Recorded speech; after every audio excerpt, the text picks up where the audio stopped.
Welcome to Democracy Now!, democracynow.org, The War and Peace Report. I'm Amy Goodman.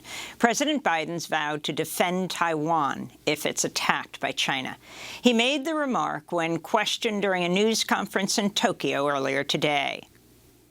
You didn't want to get involved in the Ukraine conflict militarily for obvious reasons. Are you willing to get involved militarily to defend Taiwan if it comes to that? Yes. You are?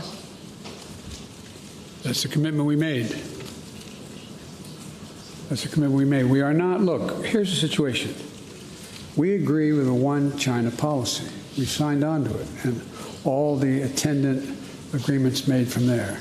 But the idea that it can be taken by force, just taken by force, is just not appropriate. It will dislocate the entire region and be another action similar to what happened in Ukraine. After Biden spoke, White House officials tried to walk back his comments, which mark a shift from longtime U.S. policy on Taiwan known as strategic ambiguity. During his trip to Asia, Biden also unveiled a new trade initiative with 12 Indo-Pacific countries as part of an effort to counter China's growing power in the region. On Sunday, hundreds of demonstrators gathered in Tokyo to protest Biden's visit. Their actions are extremely dangerous now. Japan and the U.S. are trying to conduct a war of aggression on China. While in Japan, Biden is meeting leaders from the other members of the so-called Quad, Australia, India, and Japan. Australia will be represented by its new Prime Minister, Anthony Albanese, who was just sworn in today. Albanese's centre-left Labour Party won the most seats in Saturday's election, toppling the right-wing, pro-coal Scott Morrison, who'd served as Australia's Prime Minister since 2018 and ending a decade of Conservative rule. Anthony Albanese addressed supporters after his election. Together, we can end the climate wars.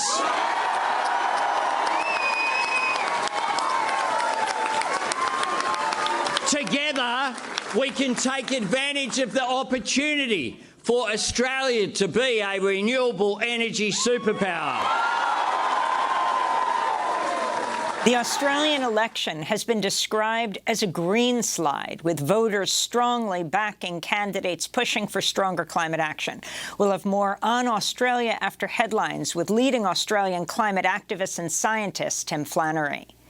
President Biden signed a $40 billion military and economic aid package for Ukraine after the legislation was passed with little debate in Congress. The massive spending bills supported by every Democrat in the House and Senate. Over the weekend, the Wall Street Journal revealed the White House is considering deploying special forces inside Ukraine to guard the newly reopened U.S. embassy in Kyiv.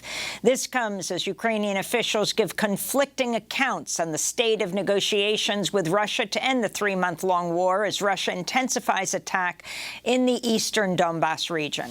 On Saturday, Ukrainian President Volodymyr Zelensky signaled talks could resume soon, saying fighting, quote, will only definitively end through diplomacy.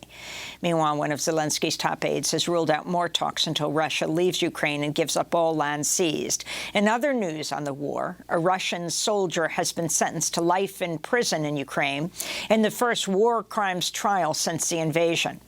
Meanwhile, Russia's cut off gas exports to Finland days after Finland and Sweden formally requested NATO membership. A U.S. military plane carrying nearly 80,000 pounds of baby formula flew from Germany to Indianapolis Sunday as part of an effort to ease the critical shortage in the United States.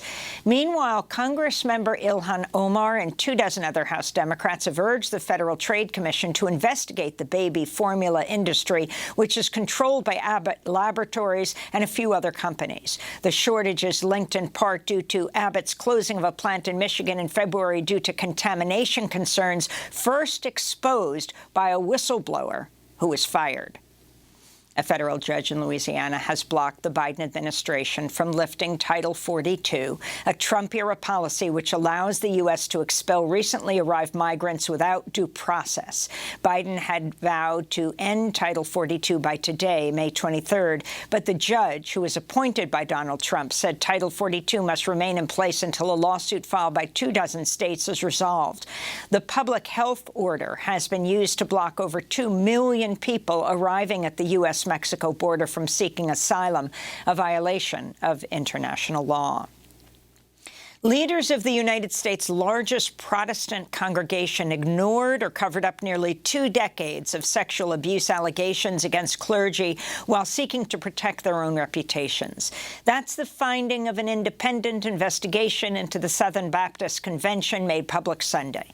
The report found Southern Baptist leaders had a list of hundreds of ministers accused of abuse but took no action. It also found survivors and others who reported sexual assault or harassment were, quote, ignored, disbelieved, or met with the constant refrain that the Southern Baptist Convention could take no action, even if it meant that convicted molesters continued in ministry with no notice or warning to their current church or congregation, unquote.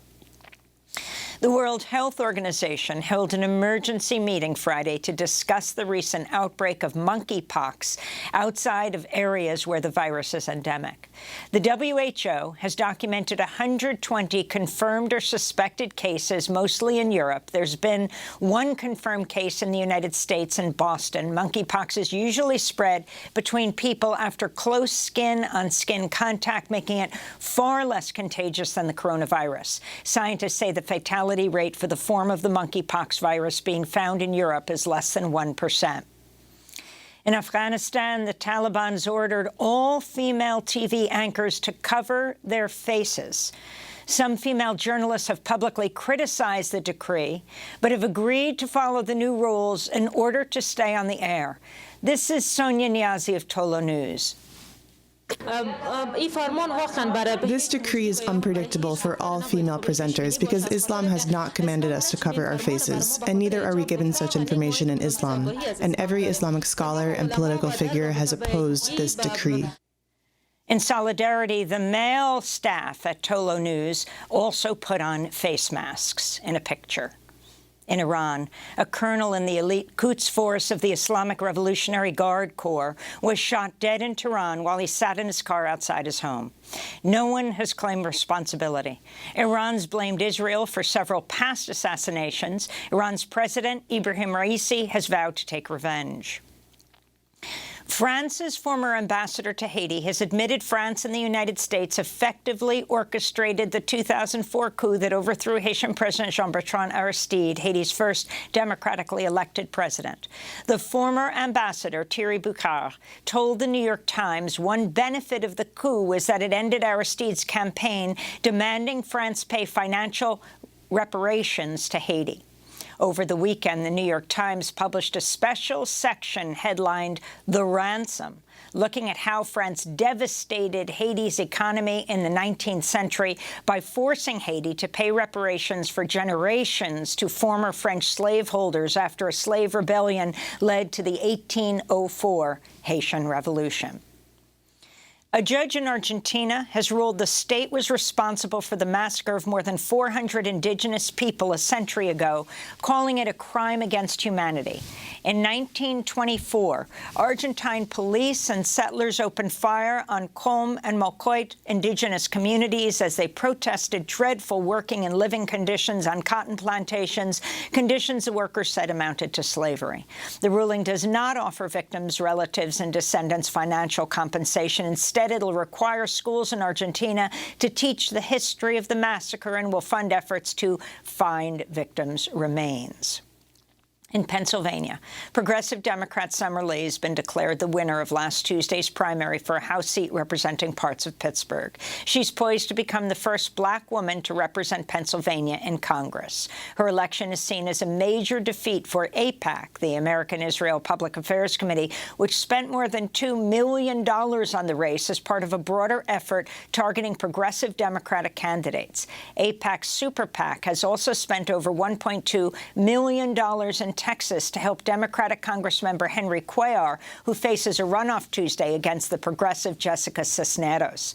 Bernie Sanders has criticized AIPAC spending. He told the New York Times, quote, "This is a war for the future of the Democratic Party." Newly released emails show Ginny Thomas, the wife of Supreme Court Justice Clarence Thomas, personally urged 2 Arizona state lawmakers to back efforts to overturn Joe Biden's 2020 election victory. Thomas urged the Republican lawmakers to choose a, quote, clean slate of electors in order to fight back against what she claimed was election fraud. This comes as Justice Thomas is facing increasing pressure to recuse himself from cases related to the 2020 election and the January 6th insurrection, in part because his wife took part in the January 6th Stop the Steal rally in Washington. Hillary Clinton's former campaign manager has admitted Clinton personally approved a plan in 2017 to share with the media a since-debunked allegation that Donald Trump's campaign was covertly communicating with a server at Alfa Bank in Russia. The revelation came during the trial of former Clinton campaign lawyer Michael Sussman, who's accused of misleading the FBI during its Trump-Russia probe. The allegations about Trump and Alfa Bank first appeared in Slate.com days before the 2016 election. In other political news, the conservative Archbishop of the Catholic Church in San Francisco has barred House Speaker Nancy Pelosi from receiving communion until she, quote, publicly repudiates her support for abortion. Archbishop Salvatore Cordileone said Pelosi must first confess and receive absolution to what he called a grave sin. And in California, the United Steelworkers Union has filed charges against Chevron with the National Labor Relations Board, alleging the oil giant illegally surveilled and coerced employees at Chevron's Richmond refinery while refusing to bargain in good faith with workers who've been on strike since March 21st. This comes after Chevron reported it made $6.3 billion in profit during the first quarter of the year. On Saturday, about 150 people rallied outside Chevron's San Francisco Bay Area refinery. Joining them was human rights and environmental lawyer Stephen Donziger, who was released from nearly 1,000 days of house arrest last month as part of a years-long legal ordeal that began after he successfully sued Chevron on behalf of Ecuadorian Amazonian indigenous communities. You can't tell me with these record-breaking profits that we see right now with Chevron and the whole fossil fuel sector, they can't pay a fair wage to the workers who are responsible for keeping this industrial site as safe as possible? It's all connected, isn't it? You know, screwing over the indigenous people of Ecuador, screwing over their own workers, and doing things in this community that are extremely disrespectful to every citizen. And those are some of the headlines. This is Democracy Now!, democracynow.org, The War and Peace Report.